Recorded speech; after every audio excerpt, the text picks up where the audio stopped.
자, 이 문제는 현금에서 한 문제입니다.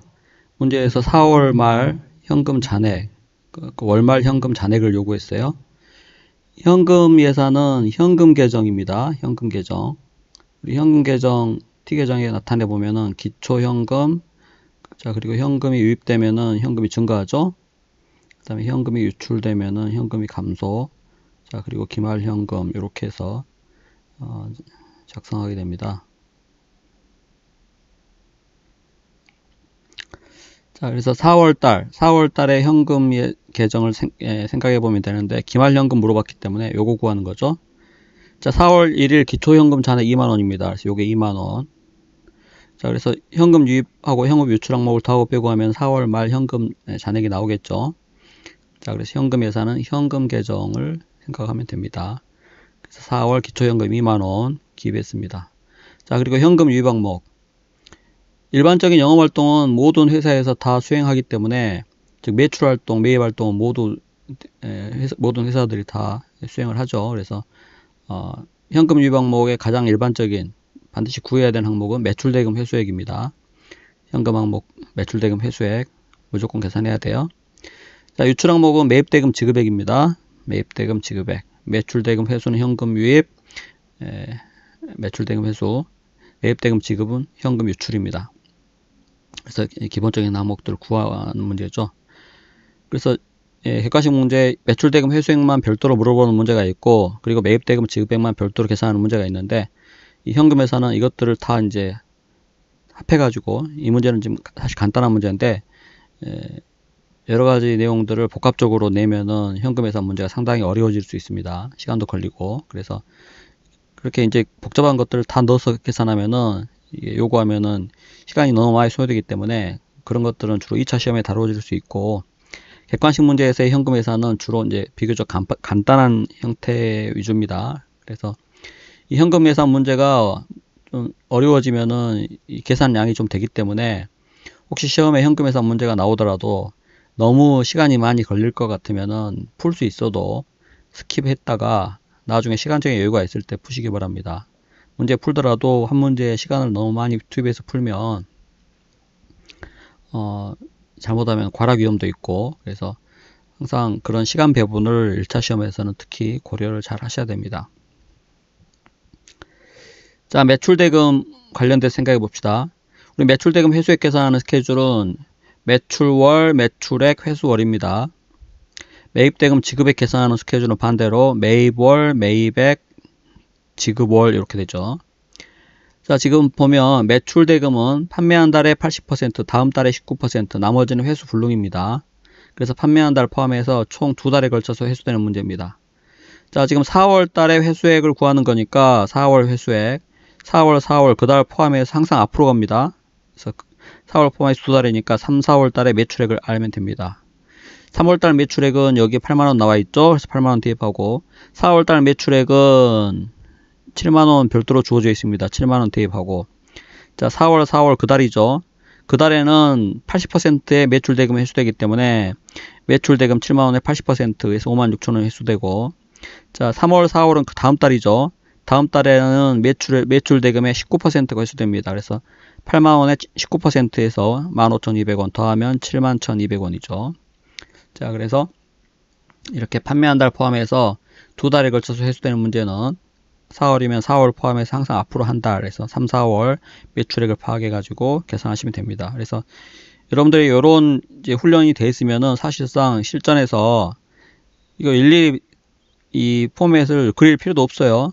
머릿속으로 4월 회수액 구하는 거다 그러면은 그 달 포함해서 2달이니까 3, 4월 매출액 알면 되구나. 그래서 3, 4월 매출액 바로 가지고 계산해 가지고 퍼센티지 적용하면은 그냥 계산기만 가지고 또 구할 수 있다는 거죠. 그래서 훈련은 이런 틀을 가지고 연습을 해 놓으신 후에 이게 숙달되면은 자연스럽게 계산기만 가지고도 풀 수 있는, 그러니까 간단한 문제들 같은 경우에는 그런 경우가 생깁니다. 그래서 처음부터 너무 그 어떤 테크닉이라든지 그런 거에 집중하시는 것보다는 정해진 틀을 가지고 연습량을 늘리면은 나중에 자연적으로 되는 겁니다. 그래서 이런 것들은 기계적으로 접근하셔야 돼요.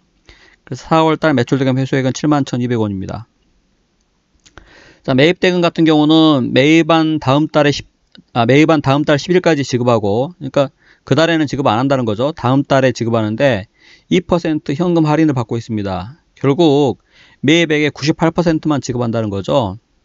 그 다음 달에 지급한다는 겁니다. 자, 따라서 4월 달에 매입대금 지급액은 그 전달 3월 달 매입액의 2%의 현금 할인 혜택을 받아서 98%만 지급한다는 것이죠. 그래서 3월 달 매입액 6만 원에 98% 해서 58,800원을 4월 달 지급한다는 것입니다. 그래서 이렇게 그 매입대금이 다음 달에 98%가 지급되기 때문에 이거는 스케줄 작성할 필요도 없죠. 그냥 전달 거 매입액의 98%만 계산하면 바로 나옵니다. 자, 그리고 일반 경비 지급액 여기 보면은 현금 14,000원 4월 달에 지출할 것으로 예상하고 있습니다. 그리고 다른 현금 유출 항목이 없어요. 그래서 일반 경비 지급액 14,000원 현금 유출입니다. 그래서 다 곱빼고 하면은 4월 기말 현금 금액이 나오죠. 18,400원. 답이 4번입니다. 자, 그리고 한 가지 주의하실 점이 이 문제에서는 이 상기업의 경우입니다. 상기업. 상품을 매입해 가지고 지금 판매하는 상기업의 경우죠. 이 제조기업의 경우에는 현금 회산 문제가 좀 달라집니다. 이것은 특히 2차 시험에서 좀 잘 정리를 해 두셔야 돼요. 매출대금 회수액 구하는 것은 뭐 큰 차이가 없는데 이 현금 유출 항목 이게 문제죠. 자, 제조기업에서는 현금 유출 항목을 어떻게 구하는가? 이게 이제 이 문제에서는 이게 상기업의 경우고 상기업의 경우이고 제조기업의 경우에 현금 유출 항목, 자, 현금 유출 항목 계산할 때 항상 이 순서대로 접근하시기 바랍니다. 제조기업의 현금 유출 항목. 첫 번째, 매입대금 지급액. 자, 제조기업이든 상기업이든 다 매입 활동을 하기 때문에 현금 유출 항목 1번은 무조건 매입대금 지급액을 계산하시기 바랍니다. 자, 그런데 상기업의 경우에 매입대금 지급액은 상품 계정을 가지고 기초로 계산하죠. 상품 계정. 상기업의 매입대금 지급액은 상품 계정을 통해서 계산하시면 됩니다. 그래서 매입대금 지급액 계산하는 문제에서 요거 연습은 했기 때문에 그건 참조하시기 바라고, 제조기업 같은 경우에 매입대금은 원재료 매입대금이죠. 그래서 원재료 매입액을 구한 후에 그 중에 몇 퍼센트를 지급할 것인지를 판단하면 되는데, 원재료 매입액은 무슨 예산? 원재료 구입 예산이죠.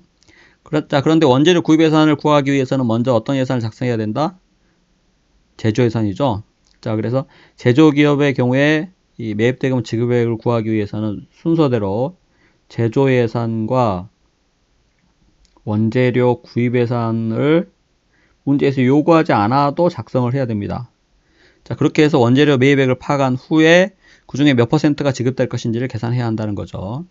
자, 그래서 제조기업의 경우에 매입대금 지급액은 무조건 제조예산, 원재료 구입 예산을 순차적으로 작성해서 접근한다는 거. 자, 그 다음 두 번째, 제조기업의 경우에는, 보통 상기업의 경우에는 매입대금 지급액 계산한 다음에 뭐 판관비 지급액이라든지 이런 경비 지급액 그냥 구하면 됩니다. 근데 제조기업의 경우에는 자, 제조원가의 3요소가 뭡니까? 제조원가의 3요소가 직접 재료원가, 직접 노무원가, 제조간접원가죠. 자, 매입대금은 원재료 매입대금이니까 재료원가와 관련된, 직접 재료원가와 관련된 현금 지출입니다. 따로 직접 재료비 지급액 이런 거 없어요. 그냥 원재료 매입대금 지급액 구하는 것입니다. 자, 이로써 이 직접 재료와 관련된 현금 유출 항목은 다 계산한 거예요. 매입대금 지급액 구하면. 자, 따라서 나머지 직접 노무원가 지급액이라든지, 세 번째 제조간접원가 지급액이라든지, 자, 네 번째 제조원가 말고 또 판관비가 있겠죠. 판관비 지급액, 이런 것들을 그냥 순서대로 계산하셔야 됩니다.